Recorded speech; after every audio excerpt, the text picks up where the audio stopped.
Welcome to Conversations for Leaders and Teams, where today we have my friend Curtis Asbell, who is a business strategist, author, and founder of GSD Profit Acceleration, where he helps entrepreneurs generate more leads, increase profits, and build stronger businesses. With degrees from Purdue University and Indiana University, plus more than 2 decades of experience helping business owners accelerate growth, he combines analytical thinking with practical, results-driven strategies. Curtis is the author of several business growth books, including his latest release, Quick Wins, Lasting Gains, the 45-minute method to transform your business starting now, which shows business owners how to uncover immediate opportunities for growth and profit. He holds a Lean Six Sigma Black Belt and a Platinum Coach certification, and has worked with clients across industries ranging from manufacturing and insurance to health and wellness. Known for helping entrepreneurs find hidden revenue opportunities and get measurable results, Curtis lives by the motto, get stuff done. Welcome in, Curtis. How are you today? Thanks. I'm looking around wondering who this guy is that you're talking about. Wow. Quite an Wow. introduction. I'm doing great. So genuinely excited to be here just to spend a few minutes with you today. Thank you, Dr. Kelly. Yeah, you are welcome. Tell us where you're coming to us from today, Curtis. Well, today I'm coming to you from hot and sunny Southwest Florida. I'm in Naples, and Wow. just because I'm here doesn't mean I don't have quite the global reach thanks to technology, but Right. definitely loving the life that I'm living and the ways that I get to serve. That's right. Amen to that. So for the layperson, what is this Lean Six Sigma black belt? I've heard it. I'm sure other people have heard it, but what exactly is that? Yeah, sure. That is really an opportunity to learn or work with businesses as a certification I received, really about operational excellence, operational efficiencies. So if you think about any kind of a process, whether it's manufacturing something or delivering a service, lots of opportunity for things to go wrong in a process and really working to create the most effective, least waste way Ah, to run a process. yes. Well, thank you for explaining that. I know so many times in people's bios, that they're hearing things. It's like, well, what the heck is that? And instead of going, to technology to find out, thanks for explaining that. I appreciate you. Yeah, you bet. Yeah. Well, it sounds like from your bio and from what I know of you, you do help a lot of people across industries. And I would love to know, do you ever find yourself like a particular segment that either you gravitate and are passionate about, or maybe that segment finds you because they're passionate about the work you do? Yeah, that's a great question. So most of the success that we have is working with businesses that currently generate less than $1 million a year in revenue. The sweet spot is somewhere between 250 to 750K a year, which I think lends itself well to mostly home services providers being attracted to us. So our original go-to-market was very broad, and just as time has gone by, we have found a sweet spot in that area. I think simply because there are a lot of businesses kind of in that range. But I mean, I recently delivered a large project for a healthcare system, and I mean, like we run the gamut, led that work, and that secured over a $40 million investment for 5 years worth of growth programs. So, kind of my passion, I guess, if you will, is to really take those skills that deliver that type of work and share that with the Main Street folks who I believe really are the engine of our economy. So it lets me do the best of both worlds. It gives folks who are out there getting the work done every day the opportunity to access a set of skills I think that they may not always be able to have access to. Oh, so it sounds like that you're in the corporate as well as nonprofit, uh, small business, medium-sized business, as well as helping Christian leaders. Is that correct? Absolutely. Within that, Yes, ma'am. Uh, we probably don't talk about it too much. I am an ordained minister with the Assemblies of God, so I do my fair share of ministry work. Love serving nonprofits. Yes, have had several corporate roles, and then spend my spare time working with small businesses and entrepreneurs. I am. Uh, for those in your audience, certainly that would be familiar with scripture, John 10:10. I am living the full life that Jesus promised me. I feel like that I have been given the opportunity to have a lot of talents and gifts and really just trying to be a good steward of those. And one of those gifts is the amount of energy that I have and bring to the table every day. So, not everybody has the capacity that I that's do, which right. is really an important statement to make, I think. I don't have a bar that someone should try to achieve or attain or be like. I'm just trying to use what I have to the best of my ability. Yeah. Amen to that. Wow. Well, many Christian leaders, they feel called to make a meaningful impact, like what you're doing, but they also can feel overwhelmed. Now, you just said sometimes people don't have the capacity because things are complex when you are leading a business or a team. So, how can leaders begin creating this momentum without feeling like they need to fix everything that needs to be fixed at once? Yeah, that's a great question. I brought an example today, kind of almost by Excellent. accident. It's sitting on my desk, staring me in the face. So I want your audience to know you use the word practical in the introduction. This is not theory. This is Curtis's to-do list for yesterday. I don't know if you can see Perfect. that from the blurred background, but it's a list. It's got handwriting all over it. I keep a notebook here. So, I do know what I'm talking about when I think, I could look at a list. I've got all this stuff at once. But really, uh, I start by naming what is the real constraint Mm. that's keeping me from making forward progress, not just what's screaming at me the loudest right now or what's bringing me the most frustration right now. So, despite the fact that I might have a list of 20 things that are dated to get done today, really there's one most important task, my MIT, that's on that list that if that's the only thing I get done today, I could say I had a good day. But usually I start out with, 3 to 5 things I really want to be able to accomplish from that list today. Try not to work to my calendar, try to work to Mm. my list, right? And that means, Ooh. Ooh. Say that again. yeah, so I have meetings, right? So I have to take care of those in my calendar, but don't work too much to my calendar nearly as much as I work to my Mm. list. And that helps me make sure that I'm getting forward progress on the things that really need the attention. Mm. And the MIT is the most important thing. Is that Most important task. task? Okay. Yep. All right. Most important thing. Yep. Either That way. would be all Yep. right. Excellent. I was Yeah. guessing. Yeah. And the reason I do that is because momentum often starts with that one focused action because that drives out all of the other things that are on my mind. It brings clarity to the moment of what I'm trying to do. And as I work through that and complete that, that builds confidence and momentum to continue Mhm. on to the next task. And as I'm sitting here thinking about it and thinking about the work you do and the energy you have and the capacity that you have, I'm sure that when the leaders and teams connect with you, a lot of that overwhelm for them probably goes away. What makes you think that?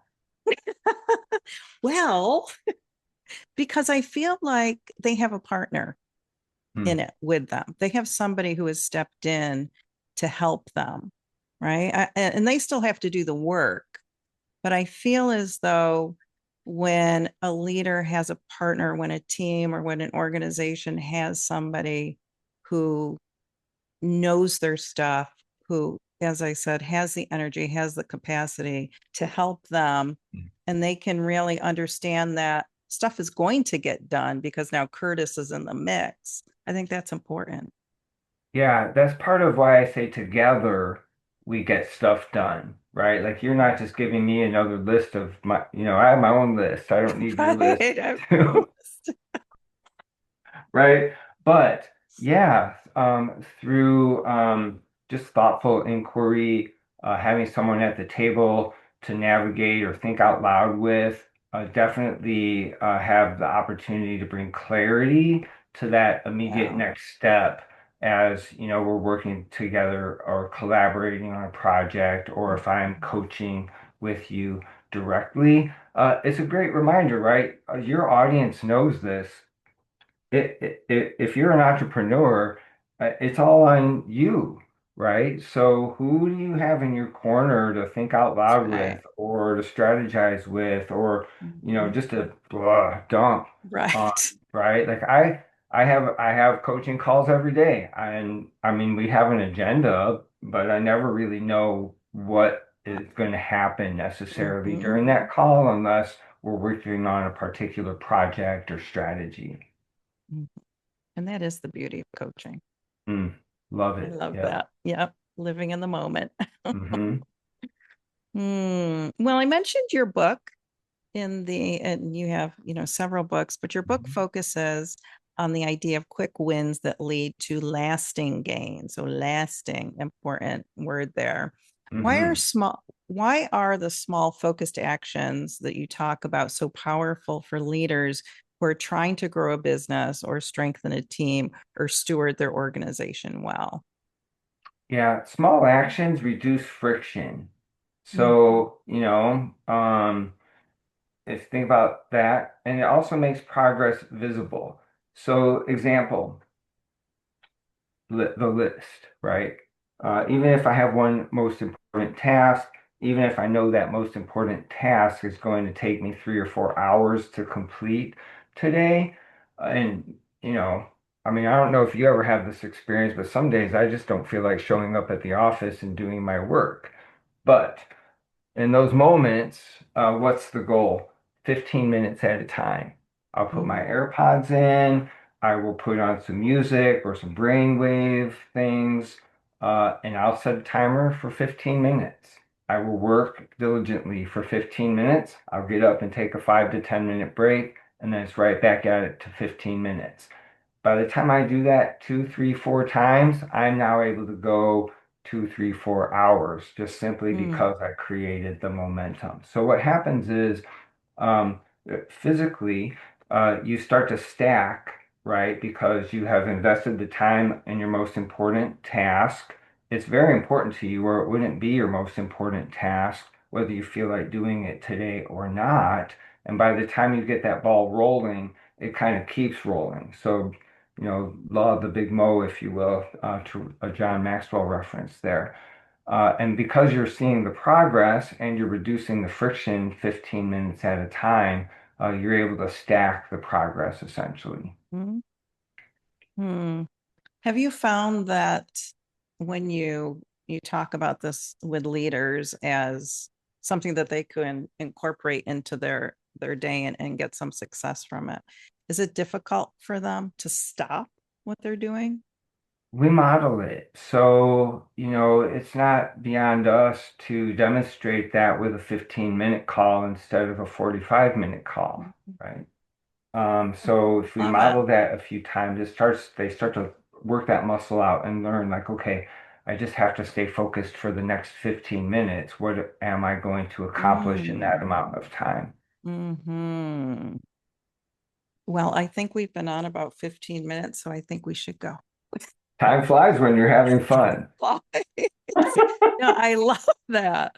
That is great. Yeah, thank you. That Yeah, is the go ahead.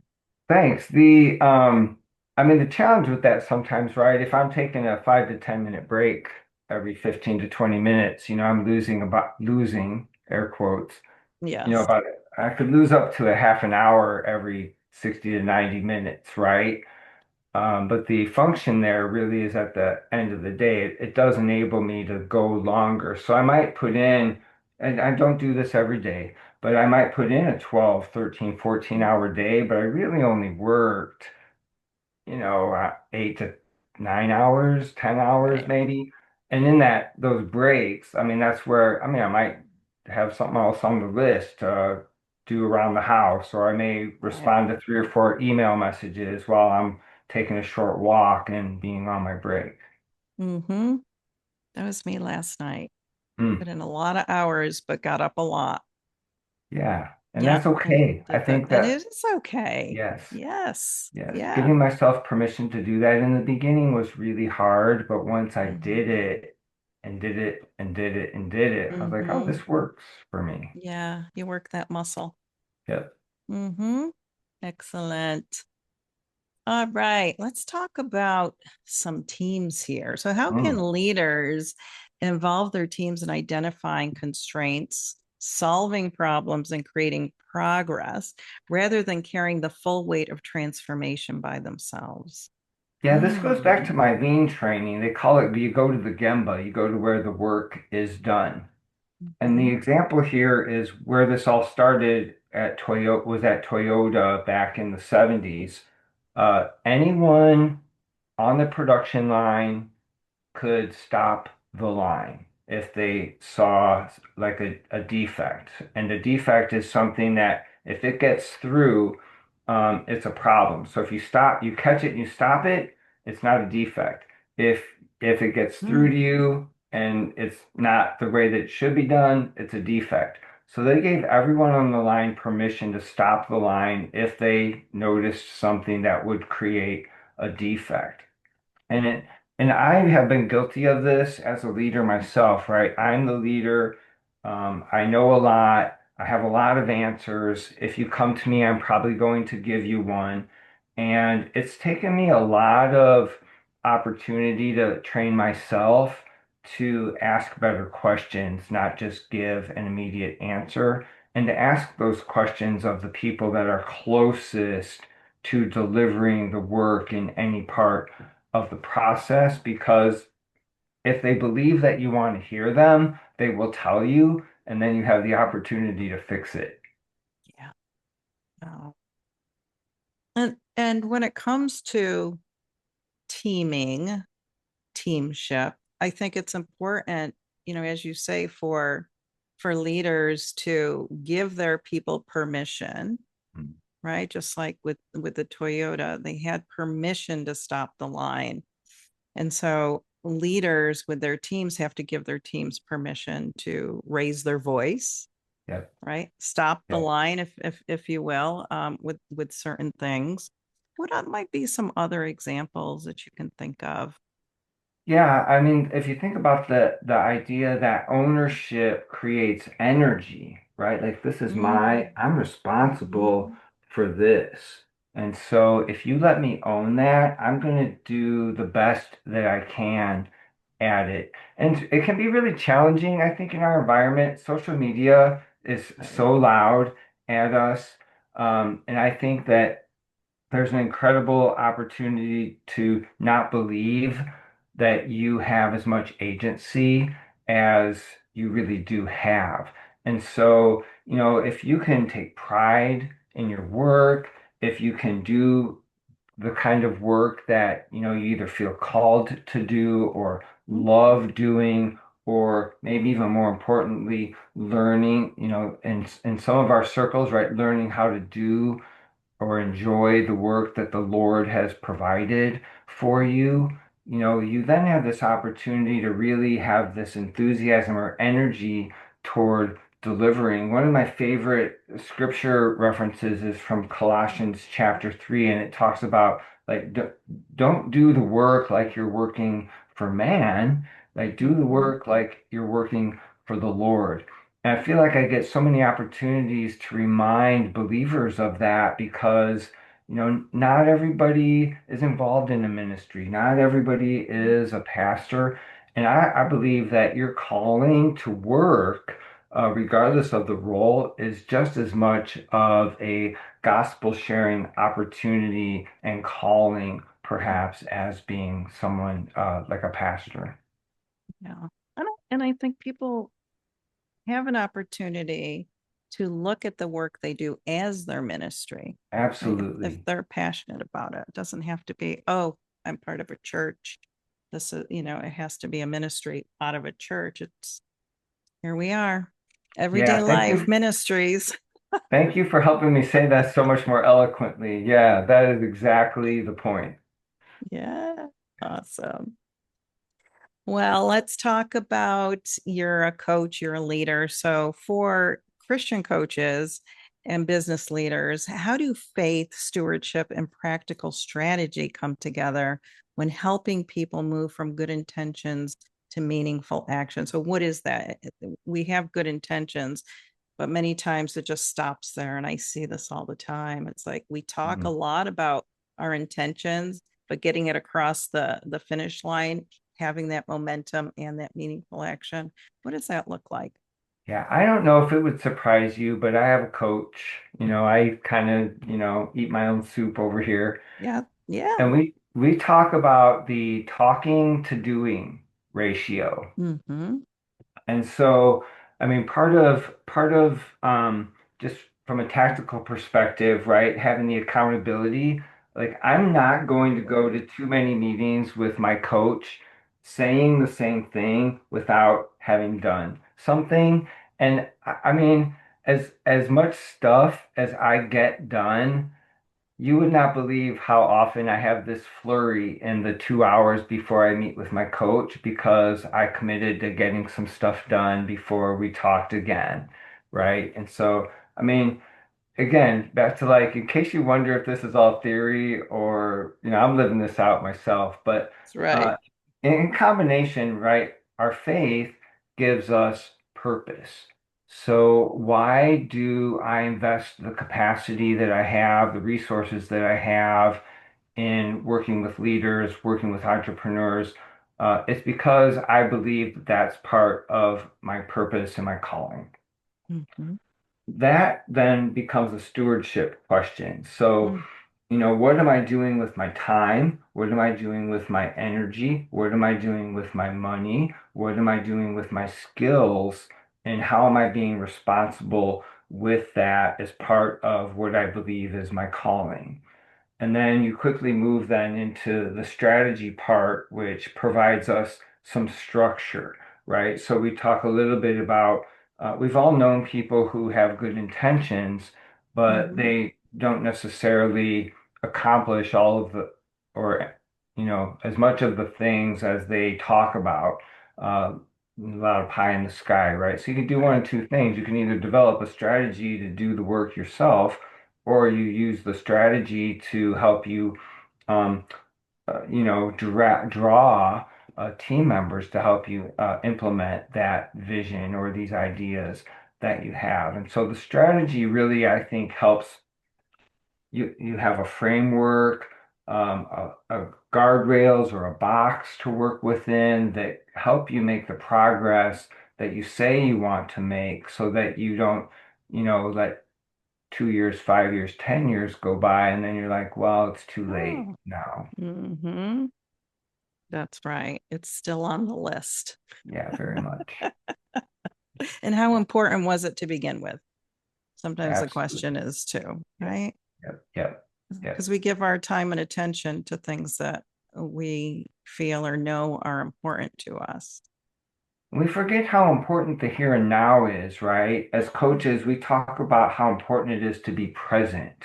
Mm-hmm. Um, just, just if whatever you have in your hands, like use it. There might be a path to where you're trying to get to tomorrow, but if all you're ever thinking about is tomorrow, you're not really practically useful today. Mm, that's a word. Somebody needed to hear that. Hmm. I'm honored that I get to be the one to share it today. Yes. Indeed. Wow. Yeah. Got to be faithful with what's in our hands right now. That's right. Yeah, that's right. And sometimes looking down the road too. I mean, leaders are visionaries. Most leaders are good leaders. They're visionaries, but they still have to look and be present. And in the work that I do, I found so many times they're so focused on the future that Yeah, they forget the present and what's happening. And so that can get true. them in trouble. Yeah. So you either need to have Mm-hmm. somebody on your team that can help you navigate that day in and day out, Yeah. or, you need to be able to make sure you have enough integration into that that you're making forward progress on that uh, over time. That's right. So good people around you, having a good team around you, but then having like a coach partner with you to help you. And the team can help a leader be accountable as well as the coach. And I think too many times that word accountability, people see it as a dirty word, if you will. Mhm. Like people don't like it. And instead of looking at it that way, seeing how much of a gift accountability can be towards the mission, vision, purpose, all those things for the future. Yeah, that's so true. And anyone can help you be accountable if you're just Mm-hmm. willing to tell them out loud what Yeah. it is that you want to accomplish. So, yes, I have a team, and I mean, you have to be emotionally healthy enough, right? You have to be open-minded enough. But yeah, my team holds me accountable if for no other reason I tell them these are the things on my list that I'm working on. And again, back to like how many conversations am I going to come to you, Dr. Kelly, and say the same thing over and over again and not having had made any progress on Right. it? Yeah. Nobody wants to feel that. Right. The trick is creating an environment that's safe enough that That's right. people can open up, right? Which is, Mm-hmm. that's a whole nother job on its own. Yes. Yeah. Accountability is like a whole nother just podcast on accountability, what that looks like. Mm. How do you implement accountability and all that? Such an amazing, amazing topic that is often uh, people just they don't like taking accountability or Mm. incorporating accountability into their leadership. Yeah, it's hard. I think our culture here in the West doesn't really serve that, right? There are lots of opportunities to be, um, and granted, right? It's not a perfect place to live, but there are lots of opportunities to be the victim. There are Oh lots yeah. of opportunities to give your agency to someone Mm-hmm. else.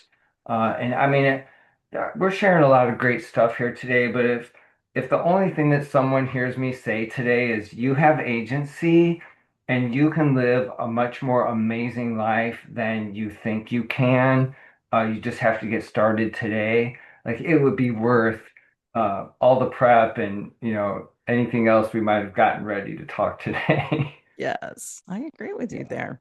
yeah. There's Well, so much with that, opportunity out there, Dr. Kelly. there is, and many times it takes hearing something, just like what you said, and then giving yourself permission to take the next step with that. Yeah, I had to hear it. Somebody Mm-hmm. had to tell me. Mm-hmm. Multiple somebody's had to tell me, and Yeah, now and I'm it's just trying okay. to do it too. Yeah. Hey, Yeah, we're all in this together, in this thing called life. indeed. And we're not perfect. Nobody's perfect. Just strive No, for that excellence. And whatever that level of excellence, you can strive for, that's terrific. I agree totally. Yeah. Well, I always love sitting down with you, my friend, and hearing what's going on with you and your business. Yeah. And I would love to give you the last word as we wrap up around all that you brought today with having impact and be able to get stuff done together, right? And all those Yes. wonderful things that you shared. So, what say you for your last word? First of all, like I can't believe how fast the time goes by whenever we're together. So thank you for that. Yes. People can find me on the socials, Curtis Asbell, see, two S's on Curtis, super easy to locate. Follow me, send me a message, yada, yada, yada, whatever. Would love to have the chance to interact with you. And as a just kind of a special thing for your audience today. You can find me at gsdprofit.com, but if you'll send me a message, tell me that you heard me on Dr. Kelly, you saw us in the magazine, whatever. We're offering your audience 12 free weeks of group coaching around all of our profit acceleration concepts that will help you experience those quick wins and lasting gains. So I just thank you for having me today. And as always, this was a blast, and I love getting to talk about and share more about how we're getting things done over here. Excellent. Well, thank you so much, Curtis. And thank you for that gift for people. Definitely. I hope that they take advantage of that. Me too. People, Curtis is the real deal.